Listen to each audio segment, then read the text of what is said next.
bring out the recipe in the comments section so you can look at the recipe while we're making the homemade cream puffs today. And that way you can ask any questions about it, perhaps, or any questions about the kind of auditor topic that we're going to talk about too today, which is destruction of property and demolitions and all those types of fun things that go along with any property changes that you might have. So you should be able to see here the recipe in the comments, so feel free to look that over real quick. We'll be beginning just in a few minutes here. Feel free to chat any questions that you might have. So as you can see, we've got some already kind of pre-made a little bit. We're going to be stuffing that with cream, and we were going to be making actually the batter for it. Mom already made the cream ahead of time, so it's a little more time consuming. But this is a really good, it's my great-grandmother Capella's recipe, which was my grandmother's mother, her recipe for homemade cream puffs. Really good to share, and Mom said you can even put, instead of cream, you can put, what, tuna fish, or you can put ham salad or chicken salad, or really anything in the actual dough and that kind of neat stuff, which is pretty cool and exciting. So what have you already done? So what we've done already, other than making the filling, we've baked off previously that we'll show you how to fill, but you cut open the actual puff, and you have to scoop out the inside before you put the filling in. So as for the ingredients, real simple, very basic. You can see those right in the comments section, so you can take a look and see exactly what we're actually kind of starting out with. Yeah, so you ready to start? Yeah, go ahead. So what we have then is just 2 cups of water that we've already put together with the sugar, which is only 3 teaspoons, and then a pinch of salt. And you put that in the pot and bring it to a boil. And once it boils, you just add all the flour at once, and you stir it up until it starts to come together and away from the sides. And then you add 1 egg at a time, and you beat it together to get it mixed really well. And then they're ready to bake. Yeah, so really simple recipe, but we want to kind of go through the process with you. Now go ahead and talk about the cream filling while we're kind of waiting for this to start boiling off. Okay, so the cream filling, we'll get that in the fridge too. That in of itself just takes a ½ cup of sugar, 5 tablespoons flour, some salt, 2 cups of milk, and interesting enough, I didn't tell David yet, we didn't have milk last night. Oh. So what we did have was almond milk. How neat. And I used almond milk for the filling instead of regular milk. I never have milk either. I'm not. Well, we always have milk, but for some reason we ran out. And egg yolks, and then some butter. And then once it cools, you put in a teaspoon of vanilla, and that gives it that really good flavor. It's not too sweet. And I suppose you could bake, like, you could put banana cream in there if you wanted instead, or any type. So it's a really easy thing to kind of manipulate depending on how you'd like it. Whipped cream, Cool Whip. Right. Yeah, so that's the actual filling itself, which Mom made last night. And then we did make a few of these ahead of time just to be able to show you and for ease of kind of stuff.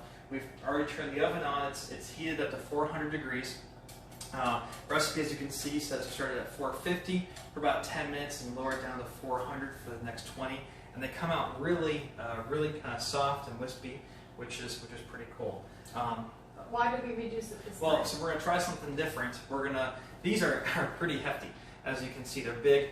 This wood block was donated to me by Tim Richmond, awesome local guy, involved in a good number of great organizations that are very positive for the county. And he really enjoyed the shows and said, hey, you could really have a nice large wooden block for cutting block to display. And so thank you, Tim, for this. Very nice. Pretty neat, but as you can see, these are kind of big. So I bring these into the office, the next day, typically after we cook a little bit, and I think my staff may say that that's just way too much to handle. So they're big. It's a big bite. Yeah. So we're going to try and make them a little bit smaller for this recipe, but you can follow the one that I shared in the comments if you'd like kind of traditional big, something that will really kind of give you a lot of cream and stuff. So, and in terms of, like I shared, destruction of property, it sounds kind of scary, but think about this. There's a big ice storm, for example, and this happened last year, and a big ice storm comes in, and perhaps your garage's roof collapsed in. That's not uncommon at all. Or let's say, I remember up in Conneaut, for example, a couple of years ago, one of the snowstorms caused a lot of side damage. You know, like I saw literally where a side of a house kind of fell over, or let's say a tree fell into a home, as an example. So that's a lot of damage right there. That happened to us. Yes, well, yeah, well, we're a little bit different though, but yeah, where a tree, fell into our living room, as an example, and obviously that impacts the value of a property, right? You're not gonna, if you were to put that home on the market the day after a tree fell into your living room, you're gonna have some issues in terms of actually selling it and selling it for the value that our office would say that it is. So there's actually a process for that, and a perfect example too is a house fire. Where, let's say you have a house fire, unfortunately, on July 1st, midway through the year. Well, remember, your property taxes, your value is based on January 1st of the previous year. So let's say that you had a house fire this year on July 1st of 2021. Well, next year when you get your tax bill, technically, your home was in perfect condition, was great on January 1st of 2021. So in a sense, you should be getting a tax bill for your entire value, your entire tax bill the following year. But that's not really fair at all when you only had your house for half the year, or you only had your living room, in great condition for half the year. So there's actually something that we can help with on that. Now, what do we do now? Okay, I'm going to carefully move this out of the way. If you want to pull this forward, you can dump all the flour in at once, Okay. and then just mix it up. Because it did come to a boil, so once it comes to a boil, That's that watery type thing. And this is, if I remember what I saw, and this is my first time making these. This reminds me of what's that, like that really kind of like glue, yeah. like the when, Paste. yes. It is. I wish somehow we could show them what it was like. You can kind of see it's like a little bit of a pasty, really kind of difficult actually even to stir around. And so you just kind of keep stirring it and stirring it. But once it comes away from the side, is when you can gradually add in one egg at a time. Okay, it almost looks like potatoes now. Yeah. Kind of like mashed potatoes. Sticky mashed potatoes.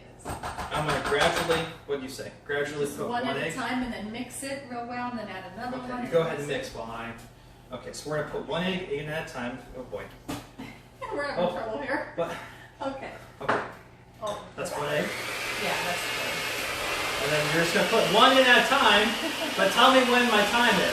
Okay, next. Oh, that's good, that's good. You probably can't see, but the egg liquid's going everywhere now. Okay, I'm going to put the next one in. Yep. There's no real science to this one. Not that we know of, huh? No. But she's still stirring it around.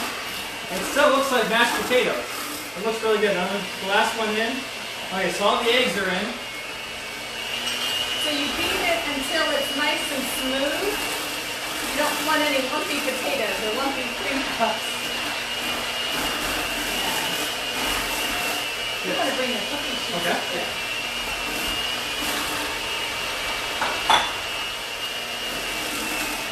So it's just really smooth as she's kind of still moving her around. Like I said, feel free to type in any questions that you might have, anything that you might want to ask.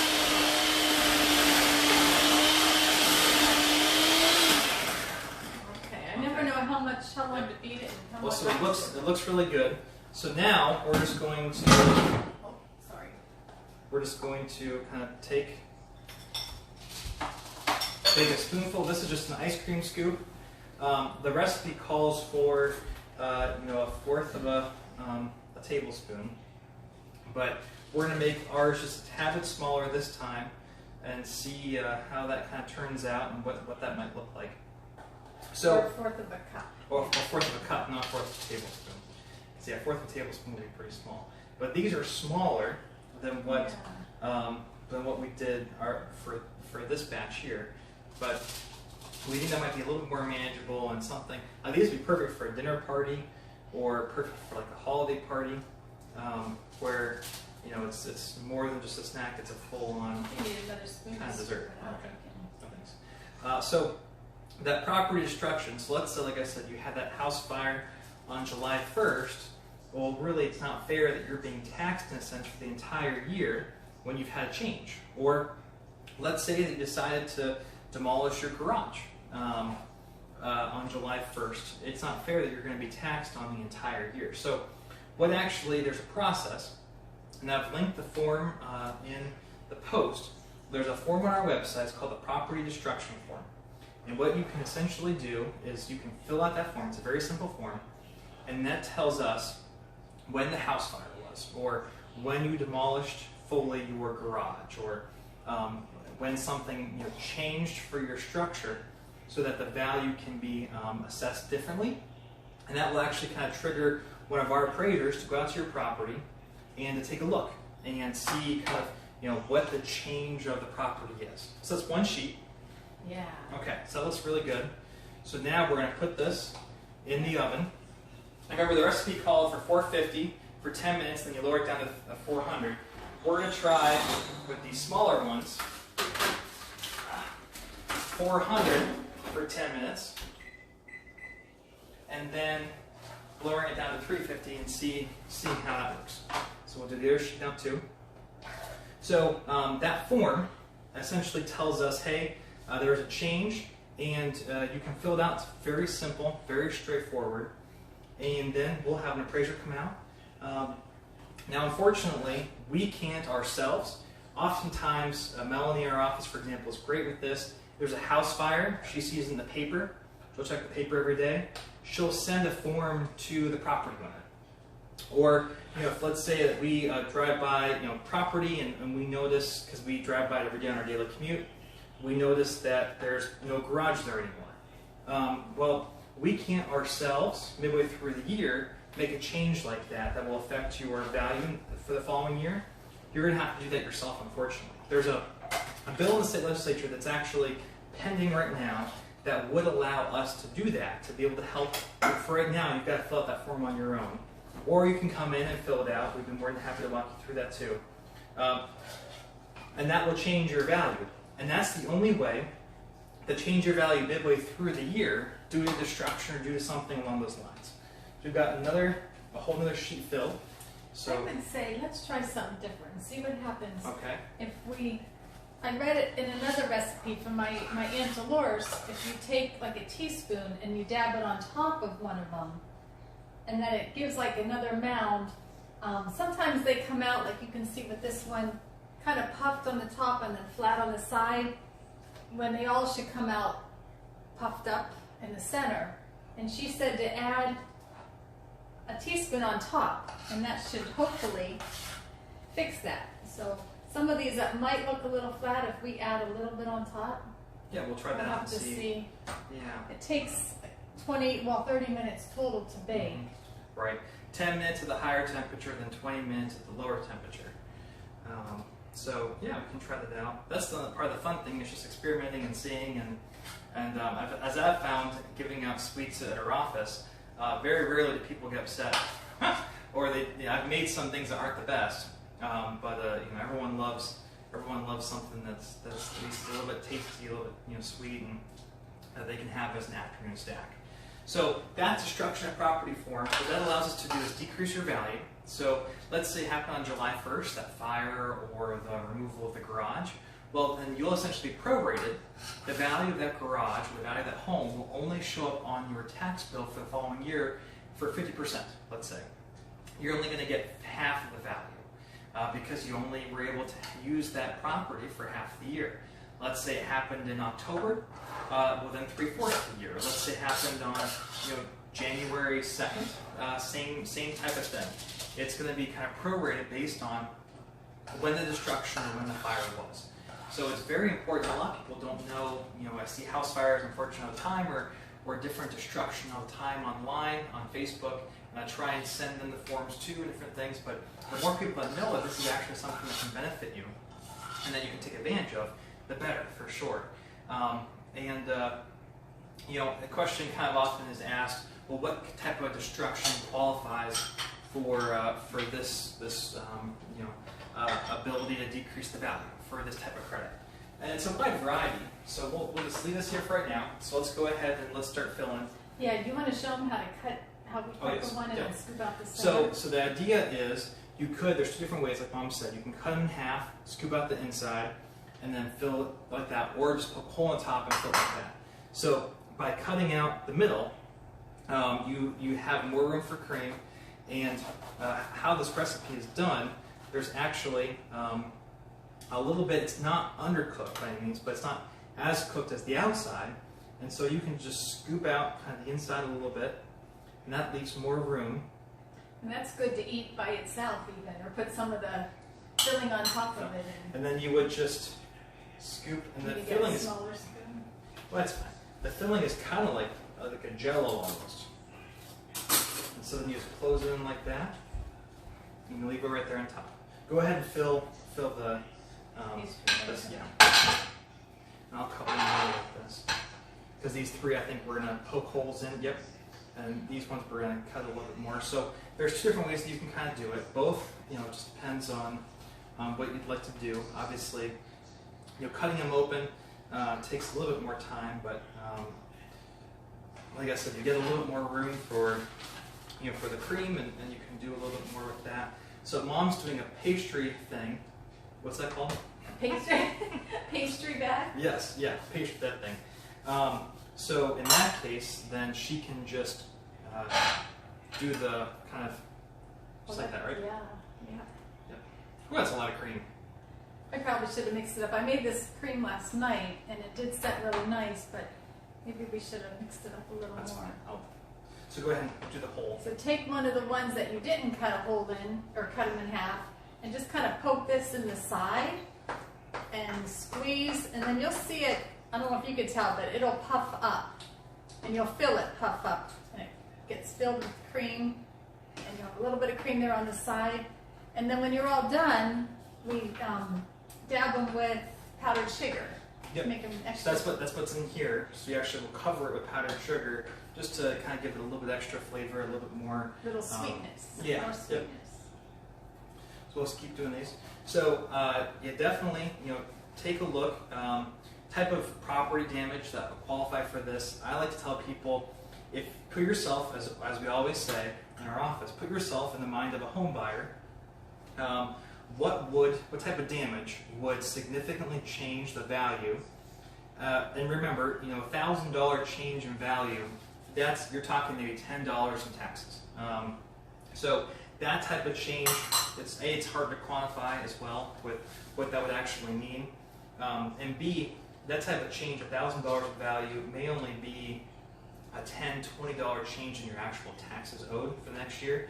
So $1,000 change in value might mean let's say, a couple broken windows, for example, or some other kind of large change that's easily fixed. You can fix it over a weekend. This program, this credit, is kind of meant for things that are more long-term, that can't be fixed cosmetically. Things like a chimney falling over, for example. That's going to take a lot of money, a lot of time to actually fix and to really change for that property. So, but really it doesn't hurt you to reach out to our office to ask. I need to put a little bit in here. Let's see. To ask us, hey, would this qualify as something that happened? This unfortunate thing occurred, and I think this changed the value of my home, for example. And on the flip side, just like will decrease your value if there's a destruction or there's a damage to the property.